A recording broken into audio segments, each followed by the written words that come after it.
नमस्ते। चलिए आज एक बहुत ही प्यारी सी हिंदी कविता को समझते हैं जिसका नाम है किरण। अब ये सिर्फ एक कविता नहीं है बल्कि इसमें हमारी दुनिया का एक बहुत बड़ा और सुंदर रहस्य भी छिपा हुआ है। और ये देखिए, ये खूबसूरत तस्वीर हमारी कविता का पूरा माहौल बना रही है। इस कविता का नाम है किरण, जिसका मतलब तो हम सब जानते हैं, सूरज की एक किरण, जिसे अंग्रेजी में हम कहते हैं सनबीम। अच्छा जरा सोचिए, अगर हम कभी सूरज से पूछ पाते कि भाई तुम रात में कहाँ चले जाते हो, तो क्या होता? हमारी ये कविता कुछ ऐसा ही एक सवाल उठाती है, लेकिन बहुत ही प्यारे अंदाज में। तो कविता की शुरुआत होती है एक सुबह की बातचीत से।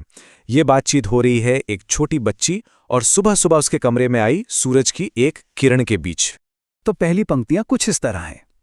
अरे किरण, तू उठकर इतनी जल्दी आज चली आई। मैं तो बिस्तर में से अपने अब तक निकल नहीं पाई। मतलब यहां बच्ची सूरज की किरण से कह रही है, अरे वाह, तुम आज इतनी जल्दी कैसे आ गई? मैं तो देखो अभी तक अपने बिस्तर से भी बाहर नहीं निकली हूं। तो यहां पे सीन बिल्कुल साफ है। दो किरदार हैं, एक बच्ची और एक किरण।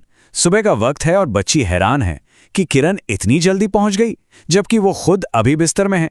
यहीं से पूरी बातचीत का मंच तैयार होता है। अब बच्ची आगे कहती है, कल तो तेरे साथ शाम तक खेले बहुत से खेल में, पर जब तू जल्दी सोने को तो रह गई अकेली में। वो किरण को याद दिला रही है कि कल शाम तक तो हम दोनों साथ में खेल रहे थे, पर जैसे ही तुम सोने चली गई मैं एकदम अकेली पड़ गई। तो यहां जो सबसे जरूरी बात है, बच्ची के नजरिए से किरण रात में सोने चली जाती है बिल्कुल उसी की तरह, और इसी वजह से वो अकेला महसूस करती है। और यहीं से कविता का मुख्य रहस्य सामने आता है कि आखिर सूरज की किरणें रात में जाती कहाँ हैं। अब आता है कविता में एक मजेदार मोड़। बच्ची ने तो अपनी बात कह दी, अब बारी है किरण की अपना राज खोलने की। बच्ची अपनी बात को आगे बढ़ाते हुए कहती है, तू सुख से सोई होगी पर मुझको नींद नहीं आई। परी कथाएं पढ़ते पढ़ते बड़ी देर में सो पाई। वो ये मानकर चल रही है कि किरण तो बड़े आराम से सोई होगी, पर उसे तो नींद ही नहीं आई क्योंकि वो परियों की कहानियां पढ़ रही थी। और बस यहीं पर सारा खेल बदल जाता है। किरण जवाब देती है, कहने लगी किरण ये सुनकर, मैं ही कब सो पाती हूं, तुम्हें सुलाकर एक दूसरी दुनिया में मैं जाती हूं। सोचिए कितना बड़ा खुलासा है। किरण कह रही है कि वो तो कभी सोती ही नहीं। जब वो इस बच्ची को सुला देती है तो वो एक दूसरी दुनिया में चली जाती है। किरण का ये जवाब वाकई में चौंकाने वाला है ना? मैं ही कब सो पाती हूं। इससे हमें ये पता चलता है कि वो सिर्फ एक रोशनी नहीं है, बल्कि एक ऐसी यात्री है जो कभी थकती नहीं, जो हमेशा एक दुनिया से दूसरी दुनिया की यात्रा करती रहती है।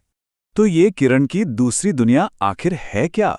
चलिए अब किरण के इस सफर को समझते हैं, जो असल में पूरी दुनिया का चक्कर लगाता है। कविता की आखिरी पंक्तियों में किरण अपना काम बताती है। बच्चे जो बिस्तर में सोए होते हैं उन्हें जगाती हूं, वहां शाम हो जाती है तो लौट यहां फिर आती हूं। इसका मतलब है जब यहां रात होती है तो वो दुनिया की दूसरी तरफ जाती है, वहां सो रहे बच्चों को जगाने। और जब वहां शाम होती है तो वो लौटकर वापस यहां आ जाती है जहां अब सुबह हो रही होती है।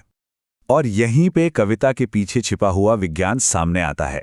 देखिए, एक तरफ बच्ची का घर है जहां रात हो रही है, और दूसरी तरफ वो दूसरी दुनिया है जहां सुबह हो रही है। ये असल में हमारी पृथ्वी के घूमने और अलग अलग टाइम जोन का कितना प्यारा काव्यात्मक तरीका है समझाने का।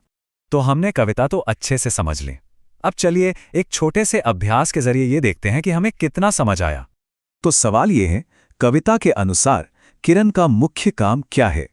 क, सोए हुए बच्चों को जगाना। ख, खेलते हुए बच्चों को सुलाना। ग, बच्चों के साथ खेलना। या फिर घ, परियों की कहानियां पढ़ना। जरा सोचिए सही जवाब क्या होना चाहिए? और बिल्कुल सही जवाब है क, सोए हुए बच्चों को जगाना।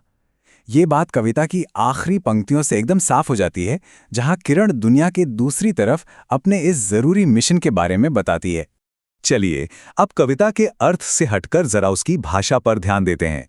कुछ अभ्यासों की मदद से हम समानार्थी और विपरीत शब्दों को, यानी सिनोनिम्स और एंटोनिम्स को समझेंगे। तो सबसे पहले हैं समानार्थी शब्द यानी सिनोनिम्स। ये वो शब्द होते हैं जिनका मतलब एक जैसा या लगभग एक जैसा होता है। जैसे शाम को हम संध्या भी कह सकते हैं और सांझ भी। इन सभी का मतलब इवनिंग ही होता है। जैसे कि नभ, जिसका मतलब है स्काई, उसका समानार्थी शब्द है आकाश। हवा यानी विंड के लिए हम वायु और पवन दोनों का इस्तेमाल कर सकते हैं। पेड़ या ट्री के लिए हैं वृक्ष और तरु, और आखिर में दुनिया यानी वर्ल्ड के लिए हैं संसार और विश्व। अब बात करते हैं विपरीत शब्दों की, जिन्हें एंटोनिम्स कहते हैं। ये वो शब्द हैं जिनका अर्थ एक दूसरे से एकदम उल्टा होता है। जैसे आया यानी केम का उल्टा क्या होगा? गया यानी वेंट। अभ्यास में कुछ खाली जगह हैं, जैसे वह डैश आया और शाम को चला गया। अब यहां शाम का उल्टा शब्द आएगा जो है सुबह। एक और उदाहरण देखते हैं। मेरे जागने और डैश का समय निश्चित है, तो जागने का उल्टा क्या हुआ? सोने। है ना, बिल्कुल आसान। तो आखिर में हम क्या कह सकते हैं? ये जो कविता किरण है, ये सिर्फ बच्चों की एक कहानी नहीं है। ये एक वैज्ञानिक सच को समझाने का एक बहुत ही खूबसूरत और क्रिएटिव तरीका है। ये बताती है कि हमारी पृथ्वी लगातार घूम रही है और सूरज की रोशनी कभी सोती नहीं, बस एक जगह से दूसरी जगह जाती रहती है। और ये कविता अपने पीछे एक बहुत ही दिलचस्प सवाल छोड़ जाती है। जब विज्ञान को एक कहानी के रूप में बताया जाता है, तो वो हमें कैसा महसूस होता है? ये कला और विज्ञान के बीच के गहरे रिश्ते को कितनी खूबसूरती से दिखाती है ना सोचने वाली बात?